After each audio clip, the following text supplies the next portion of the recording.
الحمد لله وكفى وسلام على عباده الذين اصطفى أما بعد فأعوذ بالله من الشيطان الرجيم بسم الله الرحمن الرحيم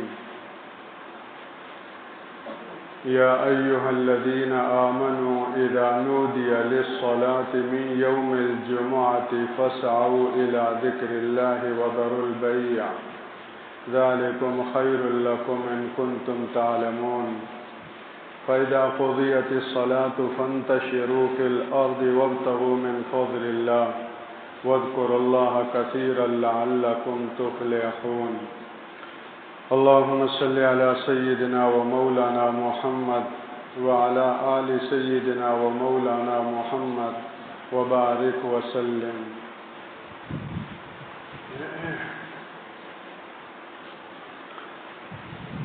رسول اللہ صلی اللہ علیہ وسلم کی نسبت سے اور آپ کی برکت سے اس امت کو جو خصوصیات حاصل ہوئی اور جن جن انعامات سے اللہ جل شانہ نے نوازا، ان میں ایک عظیم انعام جمعہ کا دن ہے. جمعہ کا دن یہ اس امت کی خصوصیات میں سے ہے.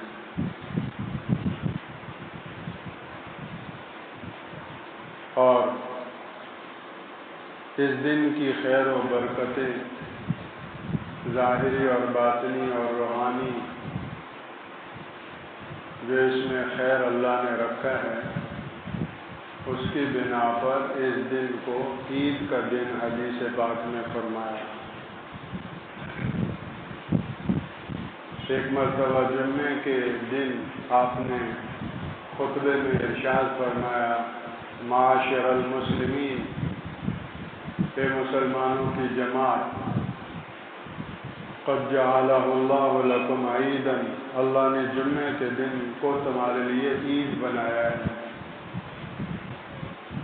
لہذا اس میں غسل کرنے کو اور مسواک کرنے کو لازم پکڑو. یہاں تک کہ عید الفطر اور عید الاضحیٰ سے بھی افضل یہ دن ہے.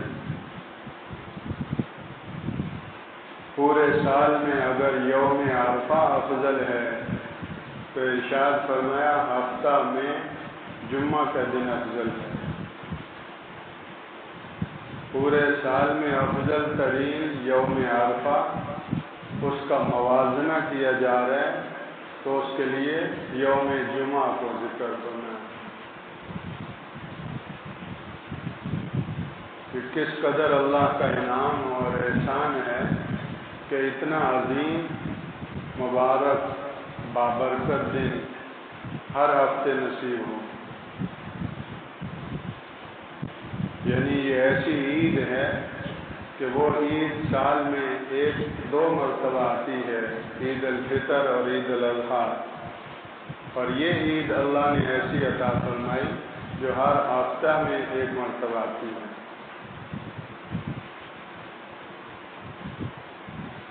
حدیث پاک میں صاف مضمون ہے کہ جو آدمی طہارت کا اہتمام کر کے اور غسل کر کے خوشبو لگا کر کنگا اور تیل لگا کر اور صاف ستھرا لباس پہن کر من احسن ثیابہ، جو اس کے کپڑے ہیں ان میں جو سب سے اچھے کپڑے ہیں وہ پہن کر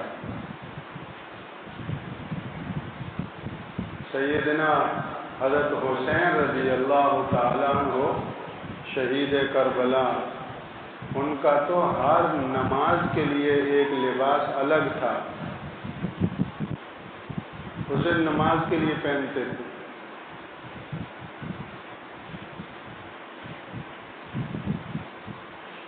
ایک مرتبہ میں نے جمعہ کے لیے یہ کوشش کی کہ جمعے کے لیے کپڑے پہن کر پھر ان کو اتار دو، پھر جمعے کے لیے پہن لو، لیکن ہم کہاں چل سکتے ہیں.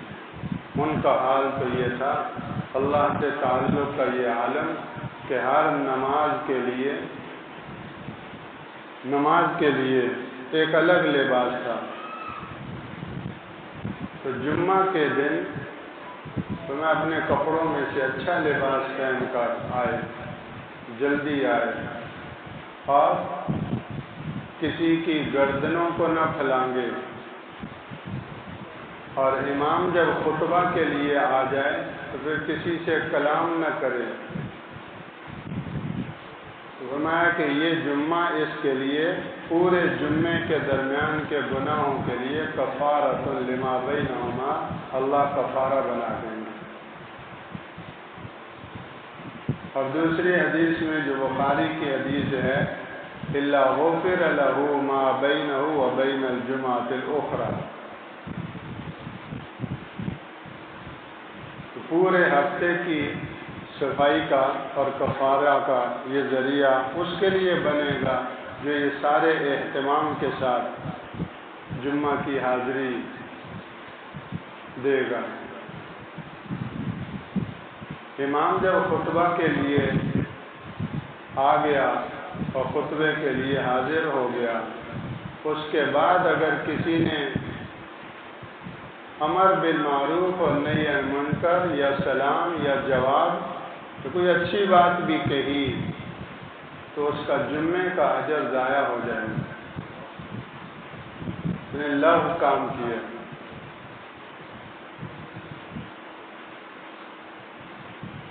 جو شرائط نماز کے لیے ہیں وہی شرائط جمعے کے خطبہ کے لیے ہیں، کم و بیش۔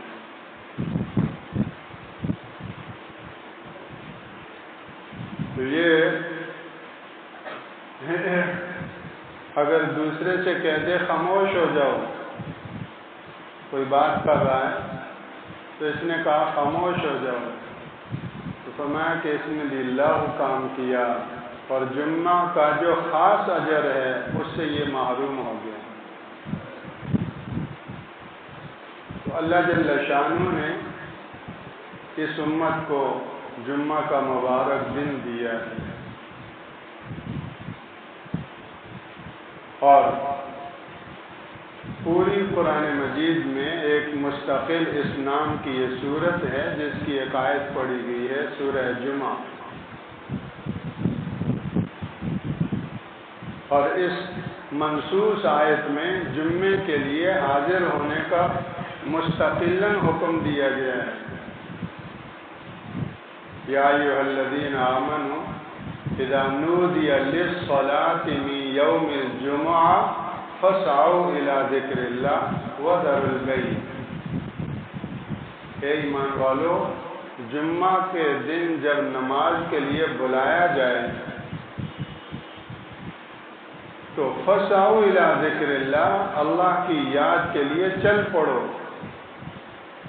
وذروا البیع، اور چونکہ یہ خرید و فروخت کا وقت ہے تو میں لین دین اور خرید و فروخت چھوڑ دوں۔ اسی لیے علماء فرماتے ہیں کہ جمعے کا منکر دائرہ اسلام سے خارج ہو جائے گا، نص قطعی سے اس کا متعین حکم ہے۔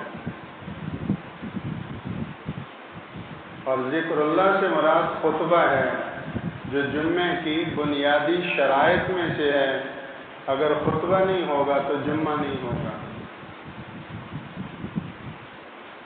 اور جمعہ کے دن جو ظہر کی نماز ہے، ظہر کی نماز کی جگہ جمعہ کی نماز رکھ دی گئی۔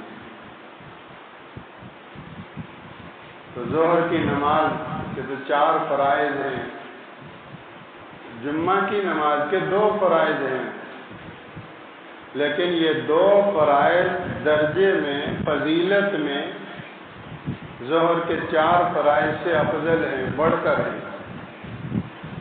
تاکید میں بھی بڑھ کر ہیں، حالانکہ فرض تو فرض ہے، ظہر کا بھی فرض ہے، لیکن تاکید میں بھی جمعے کے 2 فرائض بڑھ کر ہیں، فضیلت میں بھی ظہر کے 4 فرائض سے بڑھ کر ہیں۔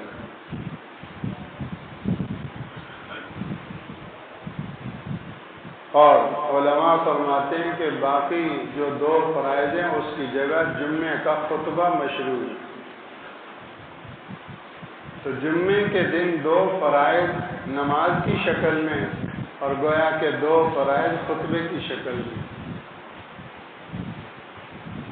اور خطبہ کا سننا واجب ہے۔ اس آیت کریمہ میں خطبہ کو ذکر اللہ کہا گیا ہے کہ اللہ کا ذکر ہے۔ تو جب اذان ہو تو اذان کے بعد خطبہ ہے، فرمایا کہ اذان ہو تو اب ذکر اللہ کے لیے، اللہ کی یاد کے لیے اور اس خطبہ کو سننے کے لیے چل پڑو۔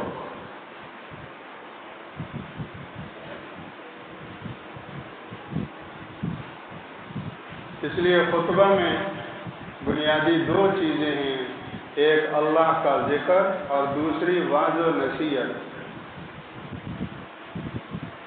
عرب لوگ عربی جانتے ہیں، عربی دان ہیں، تو ان کے ہاں عربی میں خطبہ ہوتا ہے تو دونوں چیزیں حاصل ہو جاتی ہیں، واعظ و نصیحت بھی حاصل ہو جاتی ہے، جس کو ہم بیان کہتے ہیں، تقریر کہتے ہیں۔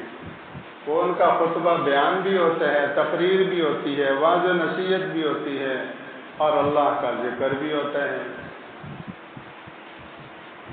لیکن عجم میں ہمارے ہاں اور جہاں جہاں لوگ عربی دان نہیں ہیں تو وہاں خطبے میں واعظ و نصیحت کا جو پہلو ہے وہ مغلوب ہو جاتا ہے اور غالب اللہ کا ذکر، یہ پہلو رہتا ہے۔ اب عربی تو ہم سمجھتے نہیں، اور واعظ و نصیحت کیسے ہو؟ پھر عربی میں خطبہ پڑھ رہے ہیں تو سمجھ نہیں آ رہا، تو اس کی تلافی کے لیے عجم میں پہلے اپنی اپنی علاقائی زبانوں میں بیان کیا جاتا ہے۔ جیسے یہ بیان ہو رہا ہے، اردو میں ہو رہا ہے، کہ اسی کی تلافی کے لیے ہے کہ جب مسلمانوں کا ایک مجمع جمع ہوا ہے اور اس حاضری کا اصل مقصود جمعہ کے فریضے کی ادائیگی ہے، اور وہ 2 چیزیں ہیں، خطبہ اور نماز۔ جمعہ 2 چیزوں کا نام ہے، خطبہ اور نماز، اصل اس کے لیے حاضری ہے۔ تو جب مسلمانوں کا ایک مجمع حاضر ہوا تو دین کی بات ہو جائے، موقع محل کے اعتبار سے جو رہنمائی ہے، ضروری ہے، اس کی بات ہو جائے، اس کا تعلق سیاست سے ہو، اس کا تعلق معاملات سے ہو، اس کا تعلق معاشرت سے ہو، مختلف شعبۂ زندگی سے متعلق جو فی الوقت ضروری بات ہے وہ اپنی زبان میں کیا ہو کر دی جائے، تاکہ سارے مجمع کو رہنمائی مل جائے۔ اور پھر خطبہ وہ عربی میں ہو۔ چنانچہ 14 صدیوں سے پوری امت میں عملی توارث اور عملی تعامل سے جمعے کا خطبہ وہ عربی میں ہوتا ہے، چاہے پاکستان ہو یا انگلینڈ ہو یا امریکہ ہو یا عرب ہو یا عجم ہو، شرقاً غرباً شمالاً جنوباً۔ اسی لیے کہ جمعے کا خطبہ محض واعظ و نصیحت نہیں ہے، بلکہ اس میں غالب پہلو اللہ کے ذکر کا ہے۔ اور جس طرح نماز اردو اور پنجابی اور سندھی میں نہیں ہو سکتی، نماز عربی میں ہوگی، اور آپ یہ نہیں کہہ سکتے کہ اس کو تو عربی آتی نہیں تو سبحانک اللہم کی جگہ یہ اس کا اردو میں ترجمہ پڑھے، اس طرح نماز نہیں ہوگی۔ تو اسی طرح جمعے کا خطبہ بھی عربی میں ہی ہوگا، اگر کسی اور زبان میں جمعے کا خطبہ دیا تو وہ خطبہ ادا نہیں ہوگا، جمعہ بھی نہیں ہوگا، اور یہ ایک نئی بدعت ہوگی۔ بعض لوگوں کو یہ خیال ہوتا ہے کہ ہمارے ہاں جمعے کا خطبہ اردو میں ہونا چاہیے، تو ہمیں تو عربی سمجھ میں نہیں آتی، تو وہ پورا علم نہ ہونے کی وجہ سے یہ خیال ہوتا ہے۔ لیکن یہی خیال نماز کے بارے میں نہیں ہوتا، کیونکہ وہاں نماز کے بارے میں سب یہ جانتے ہیں کہ اس کا عربی میں ہونا ضروری ہے۔ تو اسی طرح جمعے کا خطبہ وہ بھی عربی میں ہونا ضروری ہے۔ صحیح بخاری کی حدیث میں آتا ہے کہ جمعہ کے دن نماز مسجد کے دروازوں پر فرشتے کھڑے ہو جاتے ہیں اور ہر آنے والے کا نام جمعہ کے رجسٹر میں لکھا جاتا ہے. لیکن جب امام خطبے کے لیے آتا ہے تو وہ فرشتے رجسٹر طوع الصحفہ ان کے پاس جو فائلیں ہوتی ہیں وہ لپیٹ لیتے ہیں، بند کر دیتے ہیں اور صفوں میں شامل ہو جاتے ہیں جمعے کے خطبے کو سننے کے لیے. اس لیے ہمارے ہاں زبردست کوتاہی پائی جاتی ہے اور اس کی نشاندہی اس لیے کی جاتی ہے کہ ہم میں سے ہر ایک کو اس کے لیے فکر مند ہونا چاہیے اور دوسروں کو بھی اس کی یاد دہانی کروانی چاہیے کہ جمعے میں اپنی حاضری اللہ کی اس فائل میں لگوانی ہے جو فرشتوں کے پاس ہے، تو خطبے سے پہلے حاضر ہو جائیں. خطبہ شروع ہو گیا اور وہ فرشتے وہ رجسٹر بند کر کے صفوں میں شامل ہو گئے. خطبے کی عظمت اور اہمیت ہمارے ہاں اس درجے کی نہیں ہے جس درجے کی خطبے کی عظمت ہے. ہمارے ہاں 1:05 پر نماز کا وقت ہے، تو اگر 1:05 پر خطبہ شروع ہو تو ہم سمجھتے ہیں نماز دیر سے ہو رہی ہے. تو خطبہ بھی تو نماز کا حصہ ہے. اور فرشتے اور ملائکہ صفوں میں شامل ہو چکے ہیں. اس لیے اگر انسان ہے کبھی دیر سویر ہو جائے تو پھر ضروری تو نہیں کہ یہاں ہی جمعے کی نماز پڑھنی، یہاں تو حاضری نہیں لگے گی. 5-10 قدم آگے پیچھے چل جائیں، اڑوس پڑوس میں دوسری مسجد میں ابھی خطبہ شروع نہیں ہوا، وہاں سہولت سے پہنچ کر اپنا جمعہ کے مجمع میں حاضری ہو سکتی ہے. یہاں تک غفلت ہوتی ہے کہ جمعے کی نماز کھڑی ہو گئی، پہلی رکعت چلی گئی، دوسری رکعت میں آ کے شامل ہو رہے ہیں. بعض فقہا کے نزدیک جمعے کی ایک رکعت نکل جائے تو دوسری رکعت میں شریک ہونے کے باوجود اس کو جمعے کا اجر نہیں ملے گا. اور بعض کے نزدیک اگر ایک رکعت ملی ہے تو اب یہ جب کھڑے ہوگا تو کھڑے ہو کر ایک رکعت نہیں، یہ 4 رکعتیں پوری کرے گا، ایک امام کے ساتھ اور 3 بعد میں. گویا کہ اس کو جمعہ نہیں ملا، اب یہ زور کی پڑے گویا. بعض کے نزدیک تشہد میں ایسا ہے کہ اگر کوئی تشہد میں پہنچ گیا تو وہ کھڑے ہو کر 4 رکعت پڑھ گیا. اگرچہ فتویٰ اس پر ہے کہ جمعے کی نماز کی تشہد میں بھی اگر پہنچ گیا تو کھڑے ہو کر 2 رکعت ہی پڑھے گا، لیکن بہرحال بعض محققین فقہا کے وہ اقوال موجود ہیں. اس لیے احتیاط کرنی چاہیے اور جمعہ ہفتے میں ایک ہی مرتبہ آتا ہے، اس کے لیے اہتمام کرنا چاہیے. اللہ جل وعلا ہم سب کو عمل کی توفیق نصیب فرمائے. سبحانک اللہم و بحمدک نشہد ان لا الہ الا انت نستغفرک.